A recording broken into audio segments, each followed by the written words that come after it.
तुमचा परिचय द्या आणि हे जे पीक आता तुम्ही सोंगलेलं आहे याच्याविषयी थोडी संपूर्ण माहिती द्या.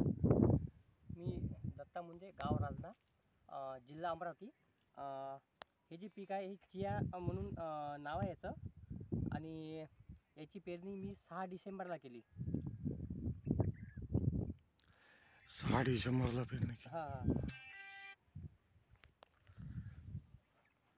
6 डिसेंबरला पेरणी केल्यानंतर किती दिवसानंतर काढले? याला 3.5 महिन्याच्या वर झाले सर. हां 3.5 महिन्याच्या वर झाले. 3 महिने 15 दिवस हार्वेस्टिंगपर्यंत. बरं, अंदाजा आता एका एकरात किती निघाले? तसे पहिले प्रयोगिक तत्वावर मी थोडासा प्लॉट लावला होता. हां. त्याचा विचार जर केला तर एकरी 3 ते 3.5 क्विंटलपर्यंत निघाले पाहिजे. कारण याचा जो कालावधी असतो हा थंडीचा पिरियड असतो. थंडीचा पिरियड म्हणजे नोव्हेंबर पर्यंत याची पेरणी झाली पाहिजे. परंतु पुरेसं चांगल्या प्रमाणात पाणी असल्यामुळे याला तुम्ही लेटही पेरणी करू शकाल तरी चालते. डिसेंबरचा प्लॉट हा आता तुम्ही बघत आहात, पण तुम्ही म्हणू शकणार नाही की क्वालिटी पाहून याची की हा डिसेंबरचा प्लॉट आहे. हे मग दाखवावर हे सोंगलेला प्लॉट आहे. हे सोंगलेले आहेत.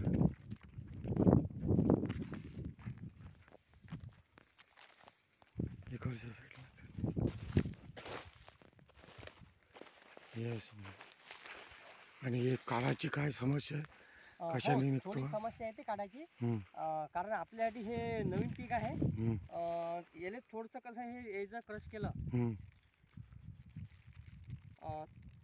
असं अशा प्रकारचं बिनिंग केलं आणि दाखवा ते बी दाखवा. मग एकदम सूक्ष्म आहे, बारीक आहे. तर बारीक असल्यामुळे थोडंसं जे मशीनचा RPM आहे वेग कमी करावा लागतो. आणि जे एअर जाते, आपण जे मशीनमधलं जे बाहेरचं एअर जाते ते एअर पूर्ण त्याच्या बाजूनं थोडं फडका लावायचा आडवा. त्याच्यामुळे ते बियाणं तिथंच सांडून आपल्याला ते पुन्हा रिपीट काढता येते. अच्छा अच्छा. जेणेकरून हे बरेच लोक काय करतात, एक अनुभव आहे की हार्वेस्टरनं काढतात. हे हार्वेस्टरनं त्यांच्या दृष्टीनं ते ठीक आहे, पण आमचा अभ्यास असा आहे की हार्वेस्टरनं थोडासा वेस्टेज होते. बरोबर. म्हणजे इथं वजनदार आणि ते हवा याचे हे होत असेल. याचे फायदे काय काय येतात? याचे फायदे भरपूर आहेत. कारण ते वेस्टर्न पीक आहे. याला मेक्सिकोमध्ये, युरोपमध्ये, साऊथ आफ्रिकेत आणि बाहेर जेवढे देश आहे आशिया सोडून याला अतिशय मागणी आहे. म्हणजे असं समजा की एका हप्त्यामध्ये हे प्रत्येक व्यक्ती 3-4दा खातो. आणि याचे जे याच्यामध्ये जे मिनरल्स आहे जे शरीराला उपयुक्त आहे, म्हणजे एक कॅल्शियमचं प्रमाण शरीरातलं कमी करते. म्हणजे सोप्या भाषेत सांगायचं तर जे चयापचयाची क्रिया असते ते योग्य ठेवते, म्हणजे बॅलन्समध्येच ठेवते. तुम्ही जर याचं हे जे बी आहे हे बी पाण्यात विरघळल्यानंतर 4-5 तासात फुगते. आणि फुगल्यानंतर तुम्ही याच्यात म्हणजे रोजच्या आहारात सुद्धा जे आहार असतात आपले फालुदा म्हणा किंवा बासुंदी दुधामध्ये, ज्याला पोटाचे विकार आहेत म्हणजे शरीराला बॅलन्स ठेवते हे घटक आहे. यामध्ये मिनरल्स आहेत, व्हिटॅमिन सी सुद्धा आहे. त्यामध्ये काय असते, हे जर तुम्ही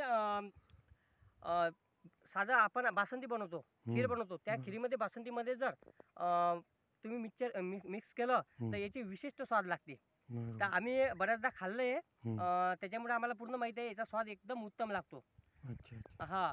आणि वेस्टर्न कंट्रीमधले आज भारतात 8 वर्ष झाले MP मध्ये याचं प्रमाण खूप आहे खाण्याचं आणि पेरणीचं सुद्धा आहे. आता जे एज्युकेट लोक आहेत जे जिममध्ये जातात आणि आपल्या शरीराविषयी जे काळजी घेतात, त्यांना हे पीक नीट माहीत आहे आणि ते आहारामध्ये घेतात. याची आपल्याकडे महाराष्ट्रामध्ये 3-4 वर्षापासून पेरणी चालू आहे आणि ज्यांना माहीत आहे ते लावतात. अच्छा. किती एकरी उत्पन्न किती त्याचं? याचं उत्पन्न गृहीत जर धरलं तर पीक जर चांगलं आलं तर 4 क्विंटल होते आणि नॉर्मल पीक असलं तर 2.5 क्विंटल होते. आणि भाव काय राहतात त्याचे?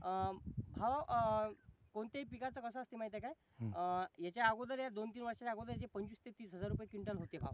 भाव हा, हं. आणि डिमांड अँड सप्लाय हं. नुसार याचे भाव ठरत असतात. हं.